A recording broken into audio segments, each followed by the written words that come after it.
ಐಹೊಳೆ ಶಿಲ್ಪ ಬಂಗಾರ ಬೆರೆಸಿ ಸ್ವಲ್ಪ ಮೈ ಮಾಟವ ಮಾಡಿ ಕಳಿಸಿದರು.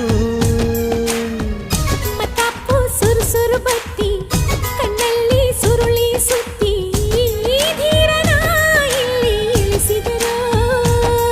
ಎಲ್ಲ ಹೊಗಳೋರು ಇದು ತಕರಾರು, ಹತ್ತು ತಲೆ ಮಾರೋ ಇಲ್ಲ ಹೋಲೋರು. ಎದೆಗೂಡಿನ ಒಳಗಿರೋ ಹುಣ್ಣಿಮೆ ನೀನಿಲ್ಲದೆ ಇಲ್ಲ ಜೀವ ಬಾರೆ ಬಾ. ಕಣ್ಣ ಒಳಗೆಲ್ಲ ನಿನ್ನ ಚಿತ್ತಾರ, ನನ್ನ ಒಳಗೆಲ್ಲ ನೀನಿರುವೆ ಓ ಜಾಣೆ. ದೇವರ ಕೈ ಜಾರಿದ ಜಾರಿ ಕೈ ಸೇರಿದ ಸಾವಿರ